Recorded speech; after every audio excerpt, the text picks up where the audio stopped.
of Chanel, this is a brand that has been built with the luxury business model, and they are able to create extreme value, not only value, but extreme value. So in the end, there is a lot of learnings in this exercise, and I want you to take the learnings on your head because it will help you to develop the proper way of the business. The first of all is extreme value might be created in any category. Today you are telling me I am in F&B, I am in IT, I am in consultancy, I am in real estate. No matter what the category is, your industry is, you can create extreme value in any category. And these are amazing news for you. I mean, you don't need to be in a specific category to create extreme value. I mean, we have seen an example of water, so you can do it in any category. So first, big learning I would love you to take with you. Luxury is not an industry. We're trying to think that luxury is yachts, is bags, is expensive watches. Luxury is a business model and can be applied to any category, physical or services. I mean, so this is the first good news for you. Secondly, functionality, what the product does not define the final value that you can charge. Actually, we're talking about water. So it's not linked to what they do because the three bottles were doing kind of the same. And actually the bottles were quite similar. They have a cap that you can open and close. So functionality is not what defines 25 to 250 times more expensive Chanel versus the basic water. So there is something else. And I can tell you in advance, is the symbolic value that you create around the product is what is delivering the extreme value. And we'll go into it later on. But keep something in mind. I mean, when we talk about mass markets, you can talk about comparative. You can talk about positioning. And actually, you look at the examples of how do they do advertising. They say, I go faster. I have less sugar. I last longer. So they are always working the marketing and the branding around comparison with others. For the luxury brands, it's not about comparative things because they are superlative. They have their own identity, and they build their own identity around the intangibles, not around the tangible things. All the products in marketing, and they are marketing experts here, they build their value around tangibles and intangibles. The weight of the intangibles in luxury is massive. So the secret is, how do we build around intangibles? And the last learning about this simple example is that cost is objective and value is subjective. So if you want to create margin, you want to create profit, either you decrease the cost or you increase the value because the value is linked to price. Now, the point is, how much can you decrease the cost? Not to the infinitive, but how much can you increase the value? Almost to infinitive. I mean, there is no limit for increasing the value. So the most important approach, the one that delivers this luxury mindset of abundance, is let's concentrate on how to increase the value. And actually, someone like Bernard Arnault, he is the president, the CEO of the highest, the biggest luxury conglomerate in the world, LVMH. He said, luxury is the only sector providing luxury margins. And he was concentrated in creating value on their brands. I mean, the portfolio is Dior, they have LVMH, they have TAG Heuer, they have a massive portfolio of luxury brands, and they are applying this creation of value around all the business models. Now, how can we create this value? Okay, it's difficult because we are connected through Zoom. It's not the best environment to try to dream, but let's think about the drive. You are going to make a drive. And first of all, you need to think about an environment. I was suggesting that maybe we can make a drive in this kind of road surrounded by beautiful mountains. Or maybe you prefer the desert. I mean, I love desert. I live in UAE and I love desert. I'm not sure this desert is the UAE desert. Doesn't look like it, looks more like Americas, but okay. Imagine you can drive your car in the desert, or you can choose to drive the car in the surrounded sea. The most important thing is think about driving the car just for pleasure. So it's not about, lately we have a very heavy traffic in UAE, you know that. In Dubai especially, we have a very heavy traffic. So we are not talking about this drive, about heavy traffic, going to work, going to pick up maybe your kids at the school or your sister at the school. No, I'm talking about pleasure, driving by pleasure. And so you can select an environment, the mountains, the sea, whatever. Okay, can you think about the car? I mean, try, I don't know, you need to close your eyes, but think about the car you're using. think about the shape, think about the color of the car. Remember, you are going to drive just by pleasure, to enjoy the drive. And you have selected the best environment that you want to do. Okay, let's switch it on. Let's put the car on. Let's switch it on. And then you got the car in your mind. Okay, what's the color of the car? You think about the color? Anyone? Colors of the car? Any? Okay, I thought, Cesar, about Range Rover Black. Beautiful. Red. Okay, cool. Red, beautiful. I love the Range Rover. Red. You see that there are few reds. It's not casualty that few of us are saying red. Of course, I love black personally, but red, and maybe few of us were having this car on mind. Now, you think twice, Rolls-Royce, not bad. BMW, beautiful. Okay. Few of us, you see that you are thinking about Rolls-Royce, BMW, you are talking about Range Rover. I put here a Ferrari. Why we are thinking about this car? Because actually many of these cars, they're not very functional. You think about Ferrari, you're a big person, it's very difficult to enter and to exit. I have 2 kids. So in a Ferrari like that one, we don't fit. I mean, there are only 2 persons there. I mean, honestly, the capability to put things inside is not very big. So in terms of functionality, yes, they're a beautiful car and they are super speed, but functionality-wise, they're not wow. But we all think about this kind of cars. We don't think about other kind of cars. Why? Because I asked you to think about pleasure, desirability. And this is one of the main directions to build a luxury brand. You need to think about desirability. You don't need to think about needs. You need to think about desires, which is completely different. What is the desire behind a Rolls-Royce or a Ferrari, this kind of Infiniti, this kind of high-end luxury cars? To be part of a very small community that makes you feel unique.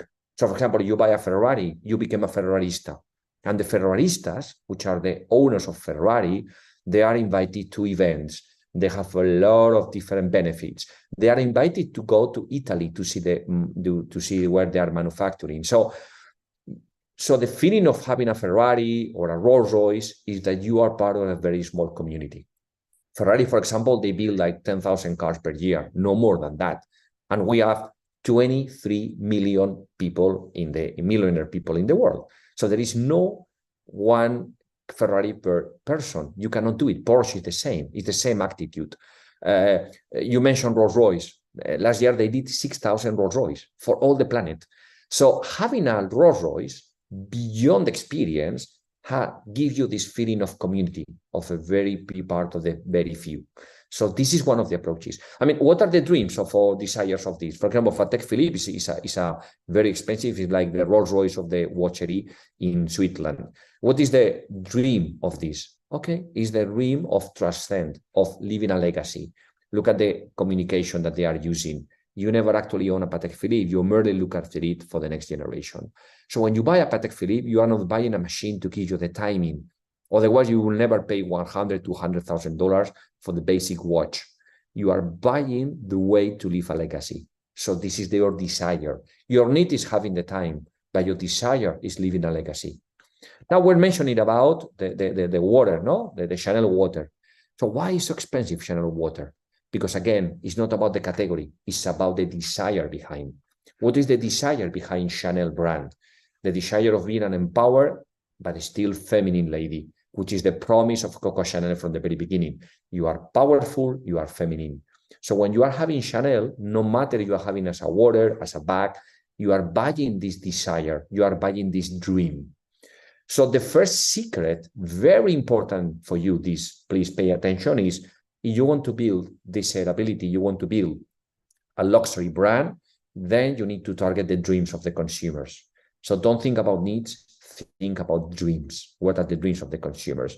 And actually, I mentioned that, and you see Bernard Arnault saying we target the dreams of the consumers, and there is psychology behind. I mean, this is the Maslow hierarchy of needs, and it starts for the very basics, the physiological needs. So eat, drink, take water, the thing that you need just to survive. And as far as you go up in the pyramid, you find needs. They are much more human needs. So, for example, the safety, okay, but especially I'm interested in love and belonging because this is the sense of community. So we human beings, once we are basic covering our needs, then we need to feel that we are part of a community. We are part of something that is bigger than us. Then esteem is very important. Esteem is where you have the status. So it's very human being if you are successful in life, you want to be recognized, and this is about the status, but also the self-confident. Sometimes you need some kind of things to feel your self-confident, and then self-actualization. So very simple. What is Porsche? What is Ferrari? What is Rolls-Royce? It's around esteem and the sense of community, of feeling unique, but also self-confident.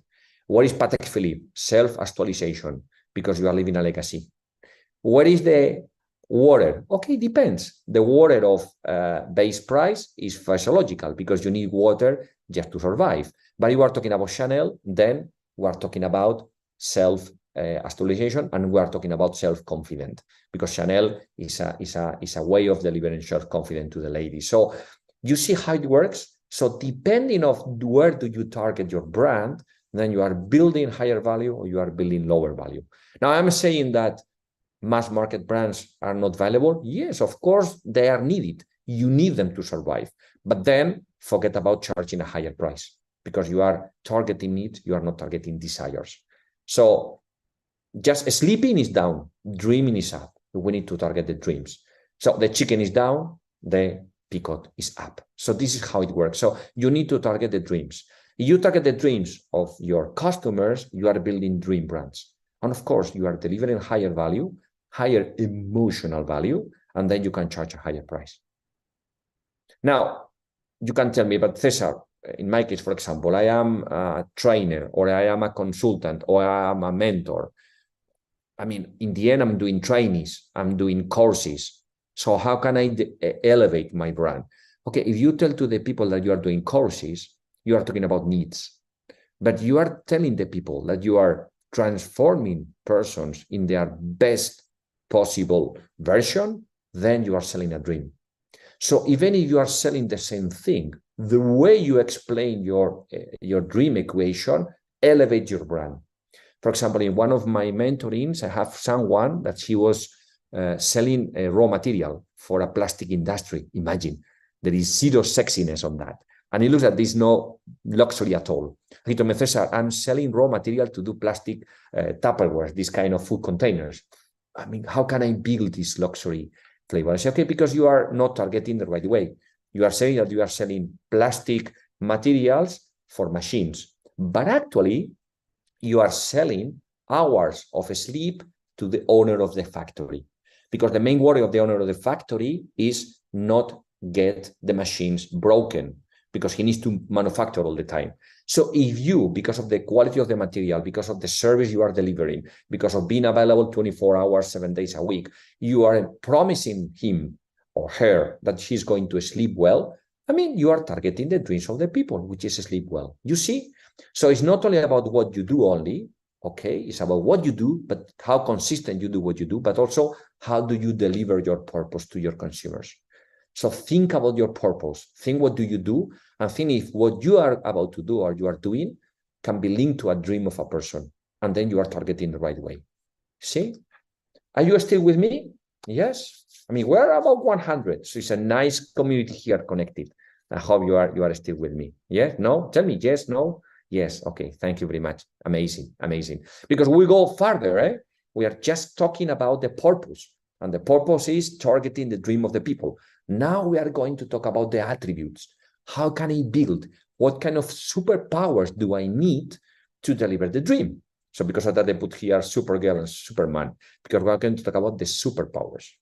So what are the superpowers that you need to build on your brand to be legitimate, to gain legitimacy when you are about to build a dream?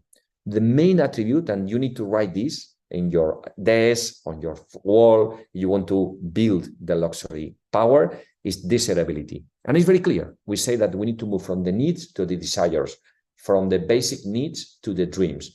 And the point is, how do we build desirability in our proposal? And again, no matter the category, no matter the industry, you are able to build desirability, you apply this formula. So first of all, Cesar, quality. When you think about luxury brands, we all came to our mind quality. So quality is a way to deliver Desirability, yes, is part of the formula. And actually, I was working with Tiffany & Co. in Mexico last week. I was also invited to the opening of the Blue Box Cafe here in Dubai Mall that I invite you to visit. It's super nice. And they were telling me something that shocked them.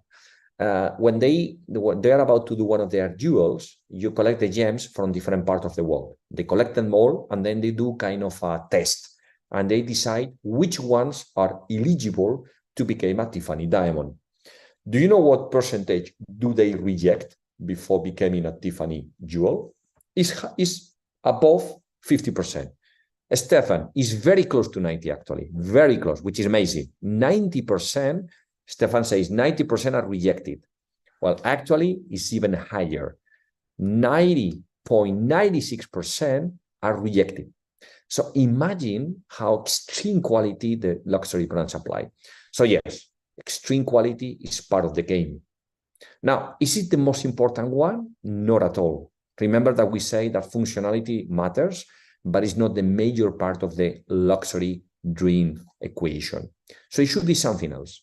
And to talk about this something else, let me bring you to New York in the early 90s. I'm talking about in the late 90s, 1970, 90s, something like this. Sorry, 80s. So we're talking about the 19th century. Okay, at that point, the richest man in the planet today is between Elon Musk and Bernard Arnault. They are the richest man in the planet. The richest person in the planet at that point, it was William Waldorf. He decided to open to a hotel, that it was the first Waldorf hotel in the world. Later on, it was the Waldorf Astoria hotels. And he said, I want to do something amazingly luxury. But he noticed, if I open something that everybody can go in the end, it will be crowded of people. So I will not be able to deliver a luxury experience. And then he invented something that I want you to keep in your mind the moment you are building luxury value. He invented the red rope, this red rope. And this rope, it was to differentiate the people that they were already living the dream, those that they were not able to access today. Today, we have this rope, very funny, in a lot of clubs, restaurants, hotels, but that was the first time that they invented. Now, very important. We're talking about mass market versus luxury. When we talk about fast-moving consumer goods markets, mass market, is very important to ensure full accessibility to our goods. Why? Because we need volume. Usually, we sell lower price. Remember the cheapest water, so it's lower price. That means lower margin, because I cannot decrease like crazy the cost. In the end, there is a minimum cost I need to cover. So I need a lot of value. I need rotation. I need to sell a lot. So even with a small margin, by selling a lot, I'm doing the business. That means full accessibility. I want my item to be accessible. And for example, when we talk about Coca-Cola, I used to compete against Coca-Cola when I was in Evian. They were telling their motto was, I want a Coca-Cola to be maximum 5 minutes from walking distance from the consumer. That means that Coca-Cola wants to be everywhere and fully available. I don't know if you noticed, but many of the fridges, when you go to a shop, they don't have door. It's open. You can take the yogurt, you can take the drinks without even open a door. This is because it multiplies the accessibility that you don't even open the door. It multiplies the sales that you do. So accessibility is very important in mass market. Now, look how crazy is this. In luxury, works the other way around. You cannot make the product so much accessible. Why? Because we are targeting a dream. Remember the first point? So any dream that is worth to achieve is very easy to access. Imagine you have your dream and you say, I dream about this, and you get it done tomorrow. I mean, sorry, but there is not much ambition on this dream.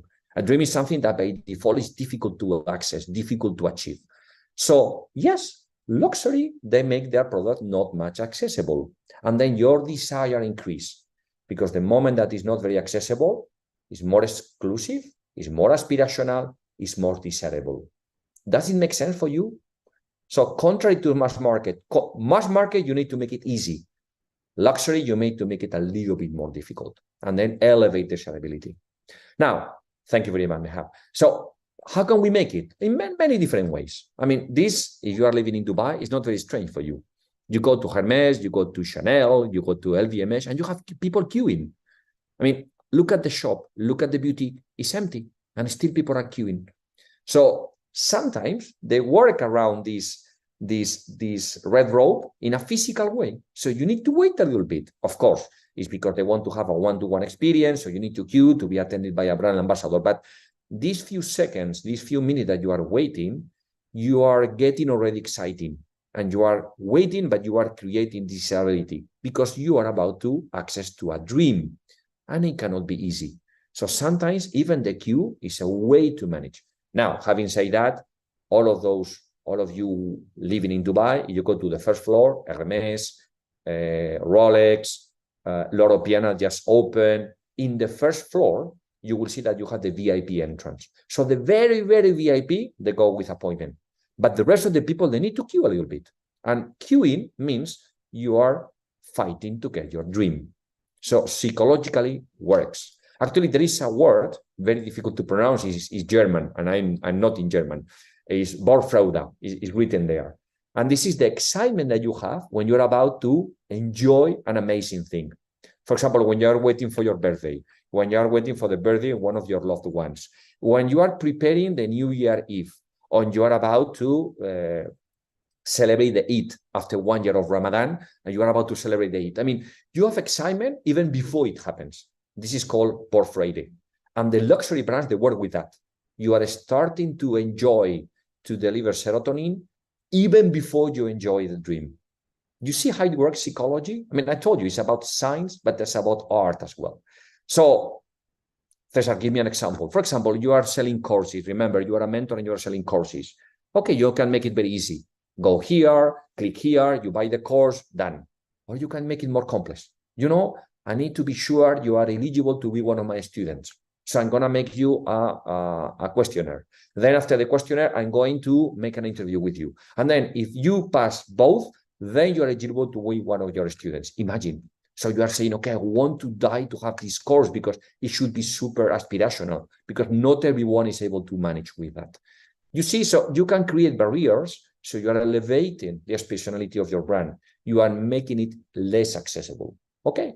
Is that all? No, you need to build quality. You need to build other stuff. But this is one of the secrets behind. Okay. Now, one way to close accessibility is physical. We mentioned it. But communication, the way you made media in mass market and in luxury is different. This is mass market. What do you see here in this picture? And by the way, it's a very successful brand. And put Coca-Cola, could be Pepsi, but they are successful brands. So they know how to do media. What do you see in this picture? Help me a little bit. Show me that we are not alone. Actually, we are more people than at the beginning. I'm very happy.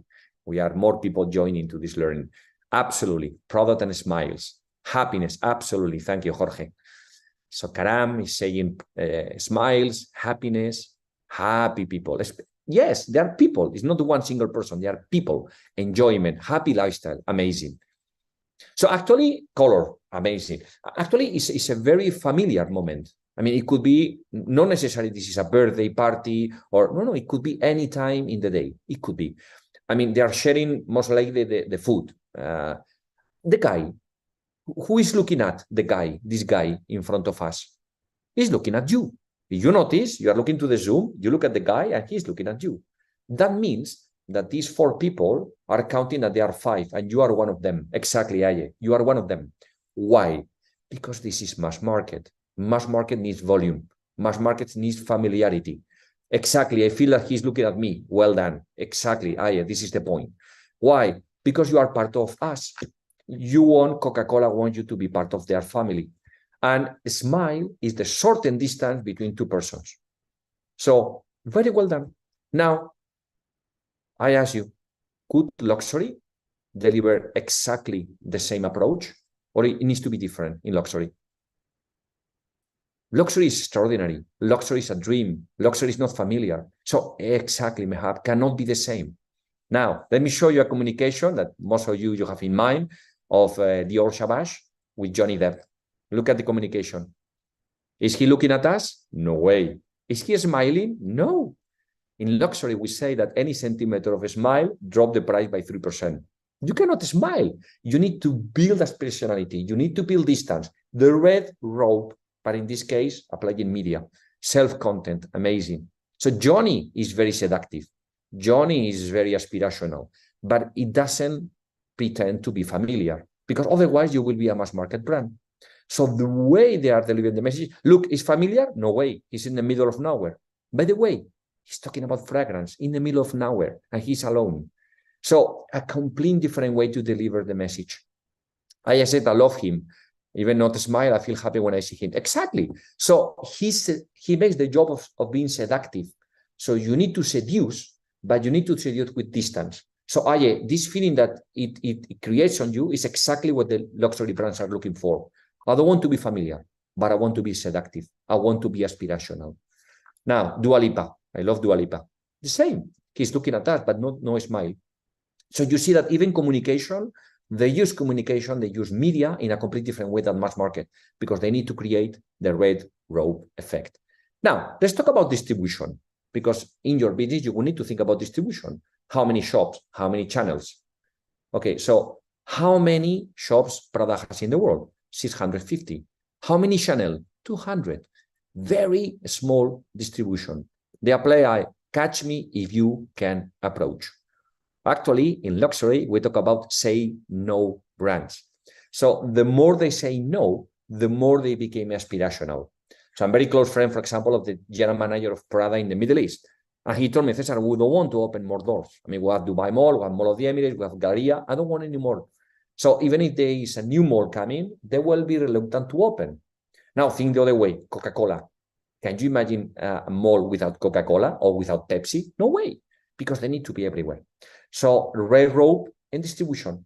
So they don't open so many doors, because we call about distribution. The more distribution you do, the more you dilute the dream equation, and you need to build a dream.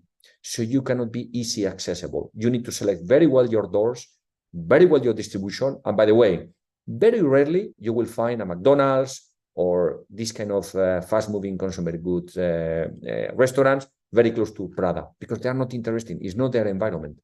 When you are in fast-moving consumer goods, you are looking towards a location which is close to Prada, because you need traffic. But Prada is not looking for traffic. It's looking for building aspirationality. And then the traffic will come. And maybe they come a few of them, but they are doing high tickets. So you see, we're saying communication is different. Distribution is completely different. So you need to be very aware about where you want to be. So you want to build a luxury brand and you are everywhere, you are diluting the dream. You are not working exactly. They are following the pull strategy. Absolutely. They don't push. I mean, they don't attack, they attract. Ritesh, this is the direction. So I'm not attacking, I'm attracting. So this is which is a completely different way of managing. No, when you are used to be followed, you stop trying to get your people in a push strategy, right? Now, the other way of building this scarcity is very important. So when you are doing fast-moving consumer goods, year after year, your boss is coming to you saying, okay, I want to sell 20% more next year. And most of this income, generally speaking, is coming for higher volumes.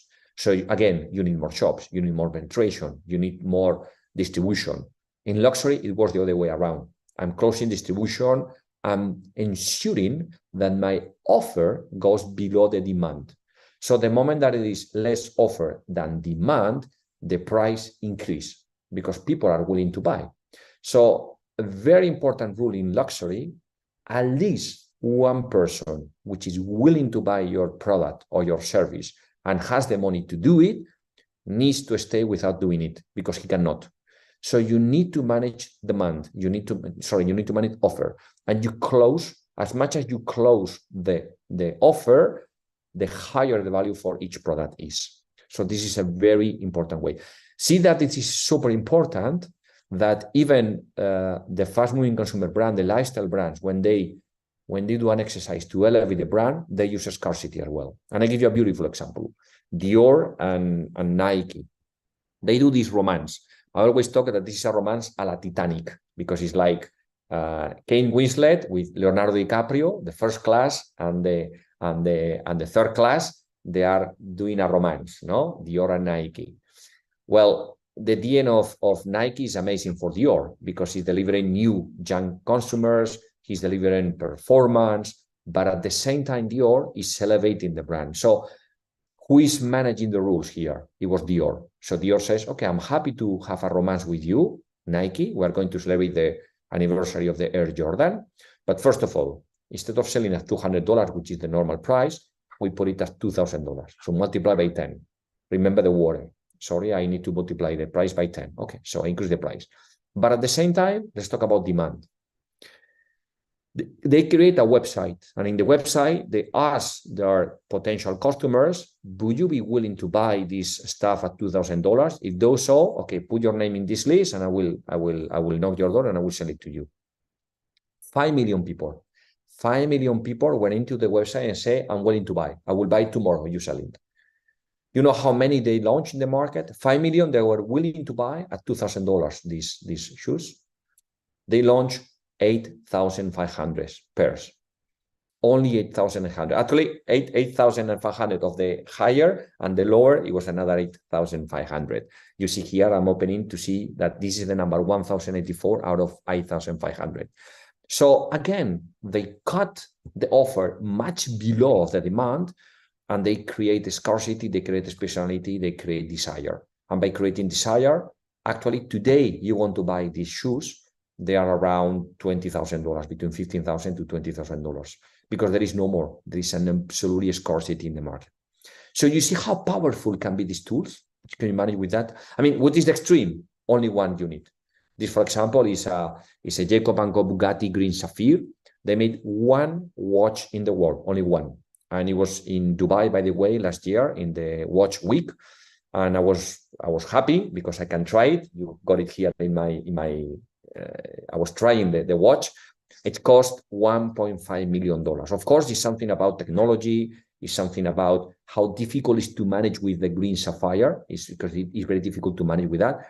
But scarcity made the job as well.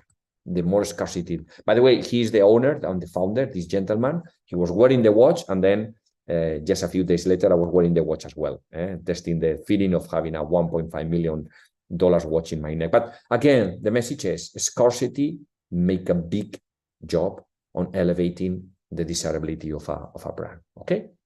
Now, David is asking, what was your feeling? I was super nervous. See that I'm sweating. I mean, imagine. Actually, very, very funny, but the ambassador of the brand, an amazing gentleman, he told me, Mr. Val, do you want to try the watch? And I say, fine, as far as I don't touch it. I don't want to touch a 1.5 million watch, because if it drops and it is broken, you're killing me. So put it on my neck, and then I use it, and that's it. I was nervous. Yeah, absolutely. I mean, I talk about luxury, but I'm not used to wear this kind of stuff. So that's the point. Anyway, just because you can think, yeah, but building a luxury brand is super expensive. But one of the beautiness of knowing the luxury business model, today we are having just a small flavor of, and there is much more. And advice you in advance, is good that you follow me on LinkedIn, because I do a lot of this advice. But for example, we're talking about scarcity. Okay, how can you make a scarcity? You can make in a way that the scarcity is perceived, even if it's not real thing. So which is the paint that is more valuable in this picture? The one in the middle, right? I mean, why? Because you have all the wall around, a lot of empty space around. So the moment you put empty space around a product, by default, you are saying that it's kind of a piece of art, and you are elevating the value of the product, the perception of the value of the products. So even the way you display the product, you are selling physical items, elevates or decrease the perceived value of the products. And this is very important. So scarcity is important by itself, but you can create perception of scarcity. Now, this is Miu Miu. By the way, Miu Miu has been nominated last quarter, the hottest brand in the world. So they are doing amazingly well. It's part of the Prada group. And I'm here taking a picture in Dubai Mall, in the boutique they have in Dubai Mall. See at the shoes, how are they displayed? You see the way they display it? Don't you feel that each of them is a piece of art? So just by displaying the items in this way, and you have the glasses behind me also on the right. So just by the way they display the product, they are elevating the desirability. They are elevating because they are delivering a feeling of scarcity. You don't need much money to do so. I mean, it's the way you display. So in the end, not all the attributes of the luxury brands, you need to spend a lot of money, but you need to have the knowledge. You need to understand either you are playing the chicken or you are playing the peacock, and then you take the decision. But sometimes it's about the knowledge. It's not about the money you spend, no? I mean, imagine, I don't know the brand, but if I tell you which brand is more expensive, which brand is more elevated, which brand, for sure you tell me the one on the right, just because the way they're displaying the products. So keep this in mind, because this is kind of a summary of my Light's ideas. Massification is to luxury what Kryptonite is Superman. It's very important that you keep that massification is killing the luxury value. And now I'm about to close already. I have 5 minutes more. You want to have any other question? In any case, it was good that we were chatting all the time, so there is no big questions there on waiting. But just to close, just to make it very clear, I'm not saying that selling luxury is better than selling mass. What I'm saying is that there are complete different business models, and this needs to be clear.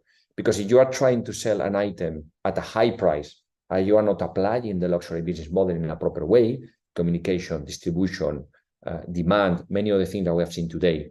If you are just pricing high, then you will be seen as expensive. You will not be seen as luxury. So you want to sell luxury, perfect. But you should know that the luxury business model is completely different. And the attributes and the distribution and the communication, everything that you build is completely different to the mass market. You want to build a mass market, that's perfect. I mean, we need chicken. So there is always a consumer for chicken. So I'm not saying it's bad, but then you need to be clear. And then you have something in the middle, which is, okay, I'm selling chicken, but if I take A, B, C ideas from the luxury business model, maybe eventually, if I do it properly, I can elevate the value perception so I can increase my price and I can differentiate myself. Is that clear? Because I don't want to close this small masterclass with the conclusion, okay, business model of luxury is good and mass market is bad. They're completely different. And believe me, I was 10 years in fast-moving consumer goods. I love that business model. And also I've been 15 years in luxury. So I know both of them, right? So that's fine. It was very short. Actually, I didn't tell you so much about me. I have a Guinness World Record. I mean, you know that Dubai is the city of the business records. We have something like 400 ones. I have one of them, and it was because of the largest marketing live stream ever. I was with another colleagues of myself, 49 hours doing a marketing class online. So today you only have 50 minutes. But I'm able to do 49 hours. So today it was only 49 minutes, so I couldn't do all the things. That is my, you can scan, you make it easy. If not, you can look for me. Cesar Val is very simple to look in LinkedIn, but this is my LinkedIn QR code going to my LinkedIn. Please connect, please follow me. I'm always 2-3 posts a week minimum. I have also a newsletter, but I'm doing now in Spanish, because I have a lot of community in Latin America and Spain following me. So I start this thing. I am top voice, very proud of being top voice, because I'm trying to deliver value all the time to the community, and I appreciate that they think about it. Now, many people are asking me, Cesar, how can I start exploring collaboration? I have some doubts. I want to have a lot of time one-to-one. The way that it works, if you go to my LinkedIn profile, you have there Flash Consulting. It's a link. You go there, you can book half an hour with me. I put a very, very low price, just an entry price for the first half an hour. So eventually you have find any slot in my calendar, we can have this conversation. Otherwise, just follow me in social media. I do classes eventually in different business school. And yes, I am a speaker I'm happy to be a speaker in big events. I was with Tony Robbins last year. I've been in a massive event of 10,000 people in Mexico this year as well. So all of these kind of things are part of my job. Today, honestly, you were 104, but each of you were gold for me, because you dedicate all the time to hear to me, to connect with me. So any of you are important to me. It's not about size, you know that now. And keep something for you. The most important word for luxury is desire. So try to create desire around your brand before creating needs. I love Bruce Lee. I told you, we start with a chicken, we finish with Bruce Lee. Bruce Lee delivered to us this be water, my friend quote. Today, I invite you not to be water, but to be luxury. And that was all for today. Thank you very much for being connected. Congratulations to Creative Zone, to the Birmingham University of Dubai to have this beautiful initiative. Lorenzo, he's the CEO of Creative Zone. He's a very good friend of mine, and he's an amazing CEO, an amazing person. And he convinced me, because I know the purpose of these seminars is helping people like you connected to make the best from their business. So thank you very much. Let's keep connected. Let's social media make it easy. And for anything that you can connect now onwards, let's do it this way. I think we are just in time. Okay, 30 minutes. If there is any other question, I'm available. If not, I will wish you an amazing day ahead. Thank you. Thank you. Oh, Cesar Lee, Andreas, thank you very much. I love that. I love that. I keep it for me, this Cesar Lee thing. Actually, I'm going to do a screenshot. I love it. Tayyab, thank you very much. I'm selling service. Sorry, I saw here. Okay, Sally is saying, I have a question. I'm selling a service. What is the best way to give more value, more services, or just to make it more luxury? Very interesting. There is no one or the other. But first of all, personalization is key. Personalization is key. So even if you have an office and you have the visit of someone at the office, knowing something about this person in advance is amazing. It's funny how important is the moment we know the name of the person. I mean, look at Starbucks. Starbucks is a nice example of a commodity like water that they elevate, and now they are charging $5, $6, $7, $8, $9 for a coffee. And one of the first things they do, they put the name of you on the cup. Also very smart, because people, they do sometimes mistakes on the name, and people, or one of them, they post it and talk about this, the funny thing. But personalization is one of the key things. And the other thing is, always, I have a good friend of mine, Natalia, she's in luxury as well, and he gave me a good advice about service in luxury. He said to me, have the +1 mindset. What is the +1 mindset in services? Imagine you are running in a hotel and you are welcoming a guest in the hotel, and this person enter in the hall and say, okay, where can I find, I don't know, the area of the loo? Where can I find the toilet? Okay, the normal thing is you tell this person where the toilet is. Okay, you go here, you go straight, you go to, okay, that's perfect. This is what he was requesting for, or she was requesting for. What is the mindset of the +1? What additional thing I can do beyond telling him or her where to find the toilet? Okay, I can go with him or I can go with her. So please allow me to go with you. And you go with him or with her. Okay, here you have the door. And thank you very much. Okay, and you leave. So the +1 mentality. Okay, go beyond expectation. So if the consumer is asking you for 10, how can I do the 11? Can I do something else? So this is the mentality of luxury in services. Yeah, that was clear? I hope so. I hope it helps. Okay, now I finish the time. I want to respect your time, and it's important. And now, by the way, I'm going to Abu Dhabi. I will be as a speaker in the International Bot Show in Abu Dhabi. So if any of you is around the Bot Show today or Sunday, I will be a speaker as well. I will be a keynote speaker there. So it will be nice to meet you there. Thank you very much, and have a nice Friday.